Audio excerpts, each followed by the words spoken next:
Welcome back. Tonight on A Point of View, we are asking the geopolitical question: how much has the world changed?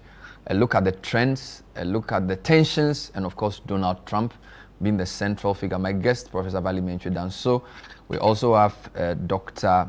Olayinka Ajala and Colonel Festus Aboagye. Now, Colonel has written a very interesting article, 11-page policy brief on US's distributed footprint, security and partnerships, arguing that since their expulsion from Niger by the new junta, US has begun spreading itself in other parts of Africa, Ghana, Benin, and other parts.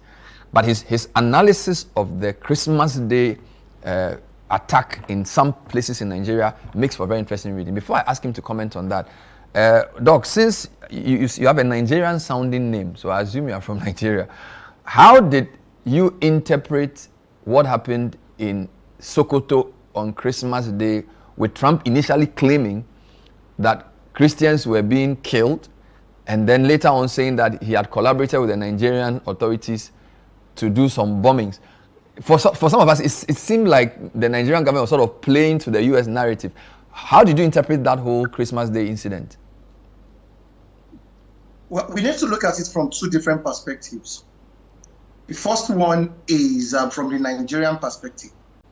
So last year, Nigeria was designated as a country of particular concern because of the number of killings in the country, particularly the killing of Christians. And then this created a lot of issues within the states. And there were subtle threats, such as banning some Nigerian politicians from entering the US, asset freezes. All these conversations was going on. So when the issue then happened, Nigeria, in its own attempt to limit an attempt at damage limitation, they decided to then, collaborate and dialogue with the US to first establish that, well, yes, there is disproportionate killing of Christians along the Middle Belt region of Nigeria, but this is essentially not a genocide because all religions are affected. The US then sees that as an opportunity to reassert its dominance. Remember that after the coup in Niger, the US lost drone base, the biggest drone base in Africa, which is in Niger. That was lost. They lost their ability, the surveillance ability across West Africa and the Sahel. So the US is significantly weakened in terms of its reconnaissance and intelligence gathering in the region. So they need to get new partners. And this gave them an opportunity to then come back to Nigeria and say, well, we will help you.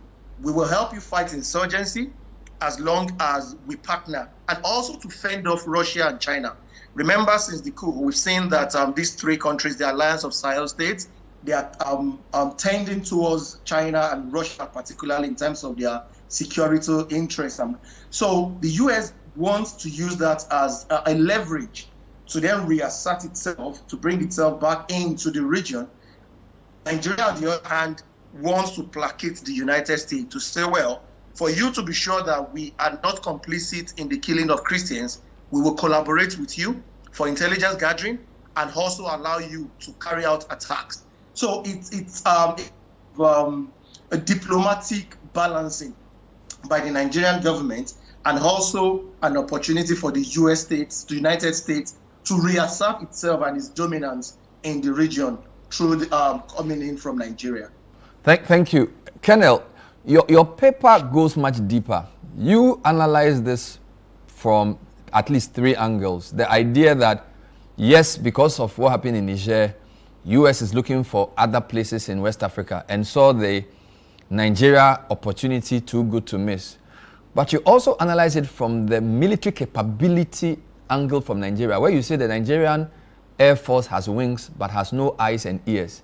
And therefore, practically, if it needed to deal with the threat of terrorism, it sort of needed the US, because the capabilities of the Nigerian Air Force in defending itself was not as sophisticated as its other international partners. And then you also spoke about Tinubu's own balancing act between sovereignty and then sort of getting the help he needs. So I just want you to put it in context for us. How did you interpret what happened on Christmas Day in Nigeria with the issues in Sokoto, and put it in military context for us as well. Oh, thanks once again, but please allow me to make a short commentary on the broad narrative that was discussed prior. Obviously, yes.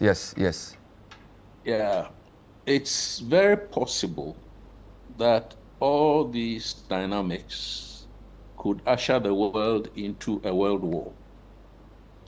The idea of nuclear wars being a prohibiting factor, at least last year, was questioned.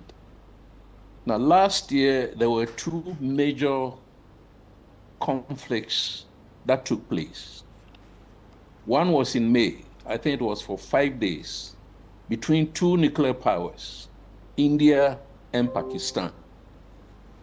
They chose not to use nuclear weapons, but to use other equally lethal weapons in the form of missiles and drones. So you could have a world war in which incrementally you start maybe with rifles and machine guns, the traditional tanks and aircraft, bring in all these sophisticated missile systems, and before you realize, one of the parties has dropped a nuclear bomb on the other. And that was precisely what happened in 1945. The war started as a war that we call traditional. The other war was a 12-day war between Iran on the one side, and then Israel and the US on the other. Now, Iran is purported, sorry, not Iran, Israel allegedly has nuclear weapons. That publicly it doesn't deny or accept. The US is a nuclear power. Iran has got the technology and the resources to almost make a nuclear bomb. That war was fought with other armaments than nuclear weapons. Of course, we don't know why it ended so suddenly, but probably there was a hint that one of the parties could use a nuclear device. So my whole idea is that when a war starts, it starts slowly, incrementally, and then it widens. And some of the points that Dr. Vladimirchi and Dr. Olayinka have made suggest that some of these dynamics, seizing territories, was one of the factors that caused the Second World War. Because Germany and Italy and Japan seized territories. And those whose territories were seized refused to acquiesce. So the way and manner in which, as our two scholars have said, America wants Greenland. But let's remember, America even wants Canada. And said it's prepared to buy Canada, if that is possible. You see it? So one side of the debate is that probably the US is signaling or messaging. And Dr. Nchudansu mentioned the question of Taiwan. With all that America is doing, we should not be surprised if one day we wake up and China has taken Taiwan. But the way China will go about it will be very, very different.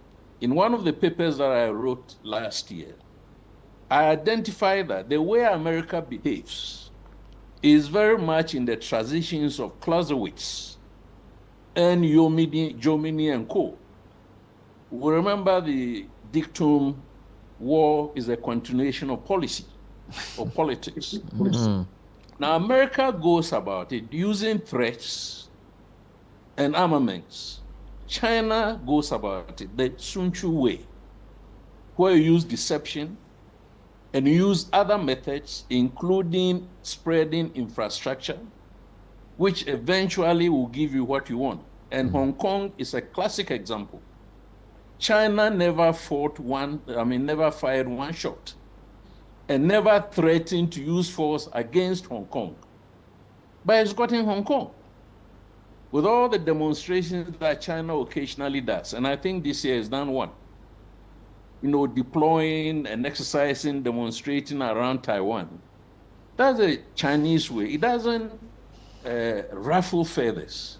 But as Dr. Nchidanswa said, the way and manner in which Mr. Trump is going about saber rattling, almost fighting everybody, it's a cause for... So if I hear you correctly on this point, you're saying that the nuclear deterrence to a full-blown world war may be overstated because we've had wars actually. It's just that the wars didn't continue into the nuclear side. But the idea that because we have a number of nuclear powers and therefore world leaders will not get into a full-blown war, that idea is fanciful. That it is possible that in spite of the nuclear deterrence, they could go to war. Well, the doctrine of the mutually assured destruction does not 100% preclude the use of nuclear weapons. All it does suggest is that, given the consequences of a nuclear war, those who have nuclear weapons might be deterred because they also suffer consequences. But there are different types of nuclear weapons. You can have a nuclear weapon that would destroy Accra. And you can have a nuclear weapon that would destroy the whole of Ghana, or let's say the whole of the southern part of Ghana. Or you can take out cities. And these powers who have these nuclear weapons have them. In fact, there are tactical nuclear weapons that you can use on the battlefield with limited damage. So we must not rule out completely that because of the deterrent factor of nuclear weapons, no war can happen. And I'm using the empirical evidence from history that the war can start. It will start on a small scale, and then it will start escalating. And if restraint doesn't set in, then it becomes a total war. And any side who thinks that it is going to lose, as we say, if you are dead, you don't know, you don't care, might then be compelled to use nuclear weapons. So with those remarks, let's come to Nigeria. Yes. Yes. You see, we must all be concerned. And the concern I have, which I think is a school of thought shared by many Pan-Africanists, is that gradually Africa is being recolonized, being divided, between East and West, between America, Russia, Turkey, China, and so on and so forth. African states are becoming enemies of themselves. And we cannot take out Ghana.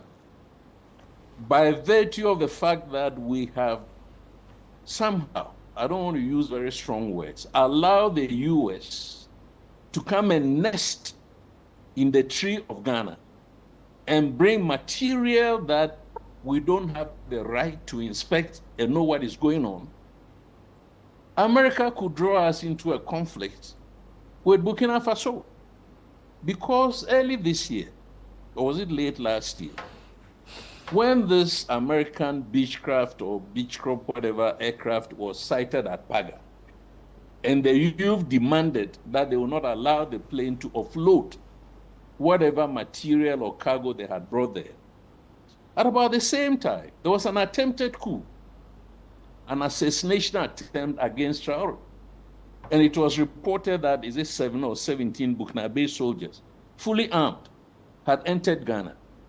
And yet Ghana, at least messaging-wise, signaling, optics-wise, has positioned itself as, a neutral arbiter, and at least based on good neighborliness, is reconciling with Burkina Faso. This Nigerian question, my colleagues have already used very diplomatic, terms.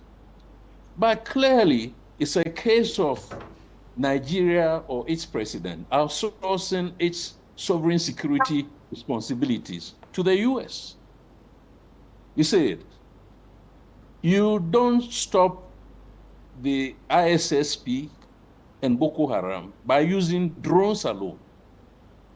Because part of the game is control of territory. So if you haven't even got the drones or you haven't got the munitions that are precision in effect, it doesn't mean that you must go to America to acquire precision munitions, which sincerely Nigeria hasn't got. What Nigeria has are munitions that are used in open warfare. So you're fighting a conventional enemy and you go and blast it, explode it, and then everybody dies.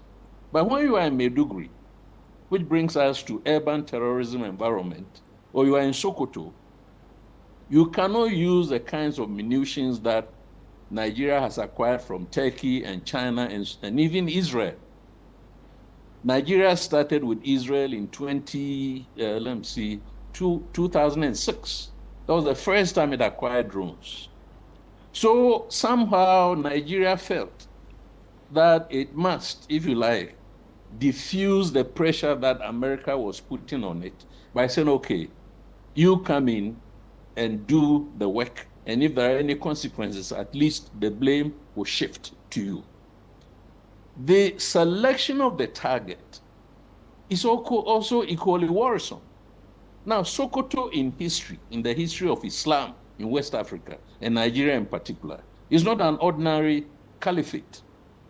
So why America decided to go and hit Sokoto because of the ISSP, which only started in 2017 and left Boko Haram, which had been around in the Northwest since about 2005, other literature will even say earlier in 1995, Nigeria clearly played into the hands of the US.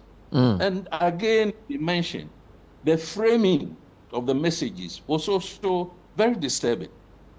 Tinubu was at pains to say that, look, both Christians and Muslims are dying. Indeed, it is not true that only Christians are being killed, even if Christians may be in larger numbers. But I don't think we even have the statistics. And yet America or US President Trump was very insistent that this was a fight against Christians. So he turned himself into a crusader, you know, and then decided to signal that the attack, it is actually worsening, turning the situation in Nigeria into one of religion. All right. Let's